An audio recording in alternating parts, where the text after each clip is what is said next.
Huy, Oy. nabalitaan mo na ba may tatanggalin si boss? Oh? Lagi daw late, absent, palautos at tamad talaga. Lo, Matagal nang pinagtitiisan ni boss kaso lang saksakan talaga ng tamad daw yun lang. Ganun talaga kapag tamad ka. Siyempre, Diba? tatanggalin ka talaga ng boss. Kahit saan namang kumpanya Oo ga. Wala ka bang idea kung sino yan?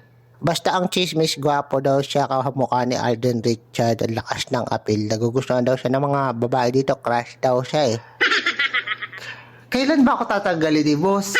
Ano siya? Ikaw ba yun? Asumero ka naman. Di, kasi minsan nagkikitawad kasi ako. Hala siya? Nahihirapan ako kapag, di ba yung, syempre sa bahay may ginagawa rin ako. Pagdating sa trabaho, natatamad ako. Ikaw ba yun? Oo, ako yun. Kaya, mag-ready na ako. Okay lang naman sa akin matagal. Pero okay rin naman sa akin magbago. Pwede pa naman ako magbago Baguhin mo kaya yung pagiging asumero mo. Oo nga, ako nga yun. Kakausapin ko nga si boss.